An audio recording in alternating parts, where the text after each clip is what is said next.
বিদায়ী ২০২৪ সালকে নির্বাচনী বছর বলা চলে। International foundation for electoral systems IFES এর তথ্য অনুযায়ী এই এক বছরে বিশ্বের নানা প্রান্তে ৭০টির বেশি দেশে নির্বাচনের শিডিউল ছিল। ভারত থেকে আমেরিকা, ইন্দোনেশিয়া থেকে রাশিয়া, বাংলাদেশ থেকে দক্ষিণ আফ্রিকা নির্বাচন অনুষ্ঠিত হয়েছে দেশে দেশে। সবচেয়ে আলোচিত দুটি নির্বাচনের একটি ছিল বিশ্বের বৃহত্তম গণতান্ত্রিক দেশ ভারতের লোকসভা নির্বাচন, অন্যটি আমেরিকার প্রেসিডেন্ট নির্বাচন। এর বাইরে যুক্তরাজ্য, পাকিস্তান, রাশিয়া ও ইরানের মতো দেশগুলোর নির্বাচন ঘিরে বিশ্বব্যাপী ব্যাপক আগ্রহ ছিল। বছরের শুরুতে বাংলাদেশের সংসদ নির্বাচন তো ছিলই, আলোচনার জন্ম দিয়েছে ইউরোপের যুক্তরাজ্য, ফ্রান্স প্রভৃতি দেশের নির্বাচন। এইসব নির্বাচনে কিছু দেশে ডানপন্থীদের উত্থান ছিল চোখে পড়ার মতো। ট্রাম্পের অন্যরকম ফেরা। আমেরিকার ভোটে ডেমোক্র্যাটদের হয়ে লড়াইয়ে নেমেছিলেন বর্তমান প্রেসিডেন্ট জো বাইডেন। প্রতিপক্ষ হিসেবে ছিলেন রিপাবলিকান দলের প্রার্থী সাবেক প্রেসিডেন্ট ডোনাল্ড ট্রাম্প। স্বাস্থ্যগত কারণে বাইডেন প্রতিদ্বন্দ্বিতা থেকে সরে দাঁড়ালে ট্রাম্পের মোকাবিলায় নামেন মার্কিন ভাইস প্রেসিডেন্ট কমলা হ্যারিস। লড়াইটা হাড্ডাহাড্ডি হবে, এমনকি কমলা জিততে পারেন ধারণা থাকলেও ৫ নভেম্বরের ভোটে আলোড়ন সৃষ্টি করা জয় পান ট্রাম্প। ৪ বছর আগে জো বাইডেনের কাছে পরাজিত হলেও এবার ট্রাম্পের অসাধারণ প্রত্যাবর্তন দেখেছে সারা বিশ্ব। এই মেয়াদে সব দিক থেকেই পরিপূর্ণ জয় পেয়েছেন তিনি, কারণ ২০১৬ সালে ইলেকটোরাল কলেজে জয় পেলেও পপুলার ভোটে হেরেছিলেন ট্রাম্প। ২০২৪ নির্বাচনে ইলেকটোরাল পপুলার উভয় ক্ষেত্রে এগিয়ে থেকেই জয় পেয়েছেন এই রিপাবলিকান প্রার্থী। একবার হেরে গিয়ে ফের আমেরিকার প্রেসিডেন্ট হয়ে আমেরিকার ১৩২ বছরের রেকর্ড ভাঙেন ট্রাম্প। তার এই ফিরে আসা মার্কিন রাজনীতিতে তো বটেই, বৈশ্বিক রাজনীতিতেও গভীর প্রভাব ফেলবে বলে মনে করা হচ্ছে। ভারতে জোটের হাত ধরে ফের মোদি। বিশ্বের বৃহত্তম গণতন্ত্রের দেশ ভারতে ১৮তম সাধারণ নির্বাচনের ভোট গ্রহণ চলে প্রায় ১.৫ মাস ব্যাপী, অর্থাৎ ৪৪ দিন। এই নির্বাচনের মাধ্যমে ভারতের লোকসভার মোট ৫৪৩ জন সংসদীয় প্রতিনিধিদের নির্বাচন করা হয়েছে। ৭ ধাপে অনুষ্ঠিত এই নির্বাচনের ফলাফল ঘোষণা করা হয় ৪ জুন। আর এবারের নির্বাচনের মধ্য দিয়ে টানা তৃতীয়বারের মতো প্রধানমন্ত্রী হলেও জোট সরকার গঠন করতে হয়েছে নরেন্দ্র মোদীকে।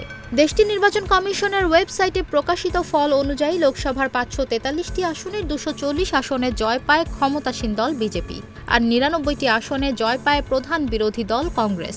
বিজেপি নেতৃত্বাধীন ন্যাশনাল ডেমোক্রেটিক অ্যালায়েন্স এনডিএ জোটের মোট আসন সংখ্যা দাঁড়ায় ২৯৩টি। অপরদিকে কংগ্রেস নেতৃত্বাধীন Indian national developmental inclusive alliance India জোটের মোট আসন সংখ্যা হয় ২৩৩টি।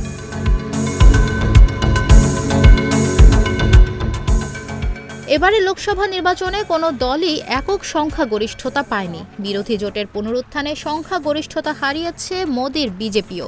তবে সবচেয়ে বেশি আসন ২৪০টি নিয়ে সবচেয়ে বড় দল হিসেবে আবির্ভূত হয়েছে দলটি। ফলে এবার সরকার গড়তে সমমনা একাধিক দল নিয়ে এনডিএ জোটের শরিকদের ওপর নির্ভর করতে হয়েছে বিজেপিকে। সেই জোটের নেতা হিসেবে ৯ জুন তৃতীয়বারের মতো দেশটির প্রধানমন্ত্রী হিসেবে শপথ নেন নরেন্দ্র মোদী। যুক্তরাজ্যে হঠাৎ নির্বাচন।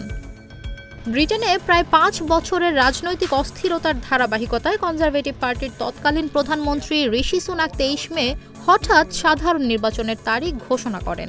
ফলে ৪ জুলাই যুক্তরাজ্যে ভোট অনুষ্ঠিত হয়। সুনাক এমন সময় নির্বাচন ঘোষণা করেন যখন জনমত জরিপে ২০২২ সালের অক্টোবরের পর থেকে তার দল কনজারভেটিভ পার্টির অবস্থান সবচেয়ে নিম্নে ছিল।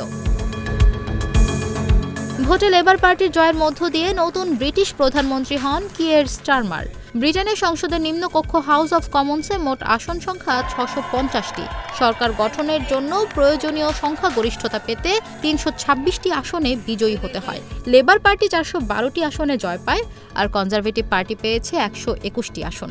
এছাড়া লিবারেল ডেমোক্রেটরা ৭১টি আসন পেয়ে তৃতীয় স্থানে ছিল। এর বাইরে স্কটিশ ন্যাশনাল পার্টি ৯টি আর রিফর্ম ইউকে ৪টি আসন নিজেদের দখলে রাখতে সমর্থ হয়েছে। রাশিয়ায় মসনদে বহাল পুতিন। রাশিয়ায় প্রেসিডেন্ট নির্বাচনের আনুষ্ঠানিক ফল অনুযায়ী দেশটির প্রেসিডেন্ট হিসেবে পুনরায় নির্বাচিত হয়েছেন ভ্লাদিমির পুতিন। ১৮ মার্চ এ ফলাফল প্রকাশ করে দেশটির সেন্ট্রাল ইলেকশন কমিশন CEC। নির্বাচনে পুতিন ৮৭.২৮% ভোট পেয়েছেন। রেকর্ড সংখ্যক এ ভোট পেয়ে পঞ্চমবারের মতো রুশ প্রেসিডেন্ট হন তিনি। পাকিস্তানে ইমরানকে ঠেকাতে জোট। পাকিস্তান জাতীয় পরিষদের নির্বাচন হয় ৮ ফেব্রুয়ারি। এ নির্বাচনে কোনো দল সংখ্যা গরিষ্ঠতা পায়নি। পাকিস্তান পিপলস পার্টি পিপিপি সহ কয়েকটি রাজনৈতিক দলের সঙ্গে জোট গড়ে ক্ষমতায় গেছে নওয়াজ শরীফের দল পাকিস্তান মুসলিম লীগ নওয়াজ PMLN। প্রধানমন্ত্রী হয়েছেন PMLN এর নেতা শাহবাজ শরীফ। কারাবন্দী সাবেক প্রধানমন্ত্রী ইমরান খানকে ভোটের লড়াই থেকে দূরে রাখায় পাকিস্তানের এই নির্বাচন আলোচনার কেন্দ্রে ছিল। বাংলাদেশে আওয়ামী লীগের সরকার গঠন। বছরের শুরুতে ৭ জানুয়ারি বাংলাদেশে দ্বাদশ জাতীয় সংসদ নির্বাচন হয়। এই নির্বাচনে নিরঙ্কুশ জয় পায় ক্ষমতাসীন দল আওয়ামী লীগ। আওয়ামী লীগ সভাপতি শেখ হাসিনা টানা চতুর্থবারের মতো প্রধানমন্ত্রী হিসেবে দায়িত্ব নেন।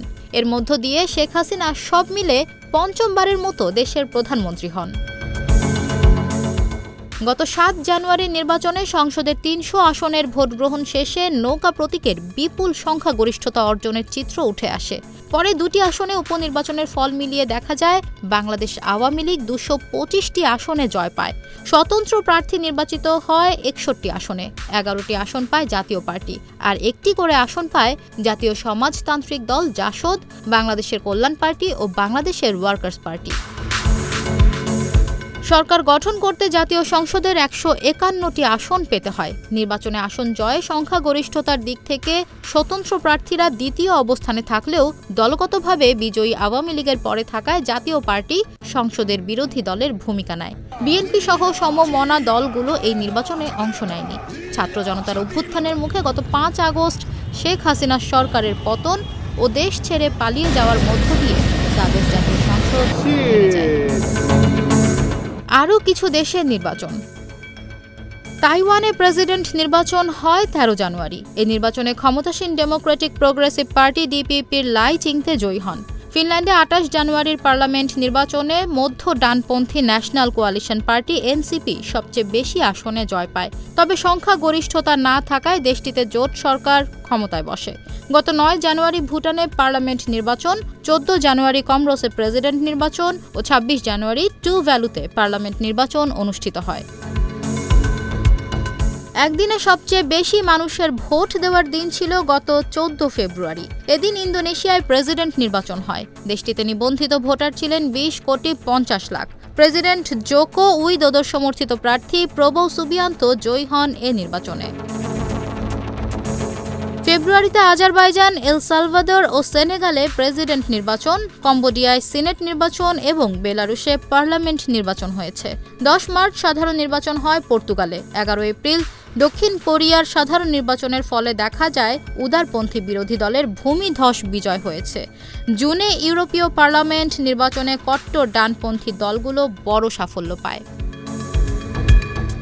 ৪ দিনের এই নির্বাচন ৯ জুন শেষ হয়। নির্বাচনে ইউরোপীয় ইউনিয়নের ২১টি দেশের ৩৫ কোটি ভোটার ভোট দেয়।